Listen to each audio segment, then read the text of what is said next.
السلام عليكم ورحمة الله تعالى وبركاته. مرحبا بكم في قناة شيوات رشا. ان شاء الله اليوم كيف ما كتشوفوا غادي نحضر معكم كيك رولي بدون جينواز بدون فرن، باشياء ان شاء الله تكون عند كلكم في البيت ديالكم.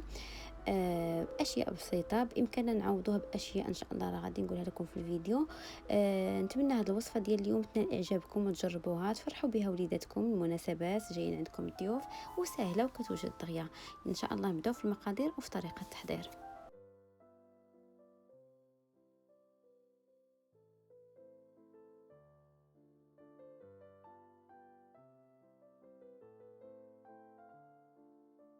والان نبداو على بركه الله. اول شيء كناخذ البسكوي. انا نعطيكم بعض النصائح. انا بالنسبه مثلا بعض المرات كيكون عندي البسكوي كنخبيه، كنطحنو كنخبيه، ما كنبغي نستعملو كنسخنو في الفران باش كيبقى ترجع ليه القرمشه ديالته، من بعد كنستعملو. هنا كيف ما كتشوفوا خديت البسكوي اي نوع، ممكن لكم تخلطوا الانواع اللي عندكم اللي ما كتكالش وكتبقى كتبرد. كطحنوها ومن بعد كتسخنوه في الفران، راه كيعطيكم نفس النتيجه ديال البسكوي يعني البسكوي الطري اللي كيكون باقي عاد حليتوه. كيف ما كتشوفوا هنا استعملت 2 معالق ديال الشوكولاته ديال الدهن. يمكن لكم تستعملوا الشوكولاته المتوفره عندكم ولا استعملوا الغاناش اللي متوفر عند كل واحد. هنا كنستعمل جبن المسكربوني في هذه الوصفه كامله. كنستعمل علبه ديال 250، كنقسمها بين هاد الحشوه اللي غادي نستعملو في الداخل وبين الخليط ديال البسكوي. كنخلطوا هاد المقادير مزيان، كنضيفوا الشوكولاته يعني باودر، يعني شوكولاته الكاكاو، بودره كاكاو. كنخلطوا هذا الخليط مزيان. وبالنسبه اللي ما بغاش يستعمل البسكوي بامكانكم تستعملوا اي كيك عندكم متوفر. الا كان عندكم كيك ديال الشوكولاته استعملوه بلا ما تضيفوا بودره كاكاو، راه كتعطي دائما نفس النتيجه. كنخلطوا هذا الخليط مزيان ومن بعد ان شاء الله غادي ندوزوا للمرحله الثانيه.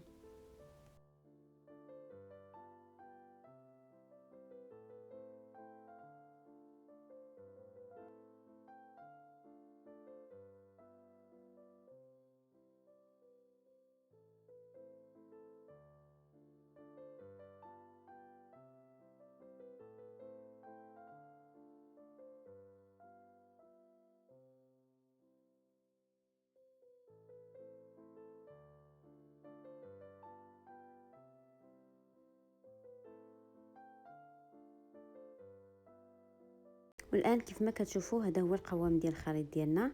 كنقبطوا ورق الزبده وكنحاولوا نمددوا هذا الخليط على حسب بحال الشكل ديال لاجينواز، كديروه مستطيل ولا مربع. وان شاء الله نخليكم تكملوا الفيديو وان شاء الله راه كلشي واضح. الفيديو راه موضح نفسه، ونخليكم باش ندوزو من بعد لطريقه الحشوه اللي غادي نستعملوا في هذا الكيك رولي.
والان نبداو في تحضير الكريمه اللي غادي نستعملو. هنا استعملت الكريمه، يعني الكريمه عندي هنا ما فيها السكر.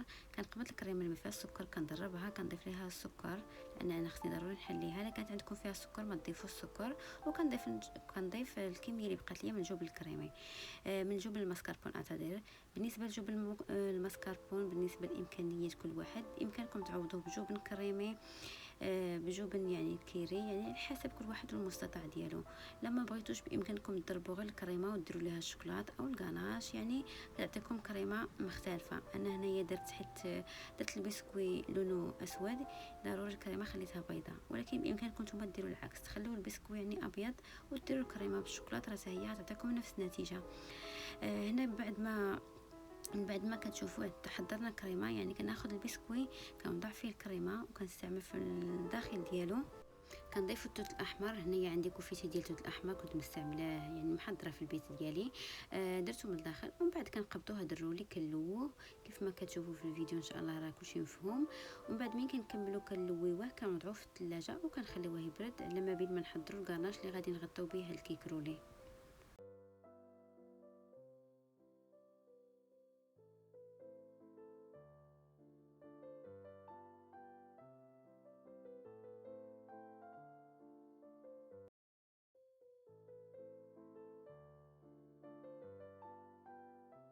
والان بعد ما بردينا الكيك ديالنا كيف ما كتشوفوا ولا يعني انا درتو غير في الثلاجه العاديه ما خديتوش في المجمد.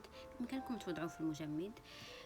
كيف ما كتشوفوا بامكانكم تخليو شكل واحد. انا هنا استعملت الشكلين يعني مختلفين باش نعطيكم غير افكار وكل واحد يدير الطريقه اللي غتعجبو. بالنسبه للشكل الاول انا هنا خديت غاناش، يعني كلكم كتعرفوا الغاناش كيف ما كنصايبو معكم بزاف المرات في القناه. كناخذوا الشوكولات كنوضعوا مع الكريمه كنخليهم حتى كيذوبوا كنضيف واحد المعلقه ديال الزبده. من بعد كنوضعوا على هذا النصف ديال كيك رولي من الفوق. ومن بعد كنضيفوا لي بودره الكاكاو كيف ما كتشوفوا وصافي كيعطينا هذا هو الشكل هذا. من بعد بالنسبه للتزيين زينوه بالطريقه اللي بغيتو. انا قبضت عجينه السكر ابيض يعني لونها ابيض ودرت ليها هذيك الرشمه كيف ما كتشوفوا زينتو. بامكانكم نتوما تزينوه بالكريمه ديروها في لابوش بحال اللي غادي ندير في الثاني. التزيين ديما كيبقى لكم الاختيار على حسب نتوما اللي بغيتو. ان شاء الله ندوزو للشكل الثاني.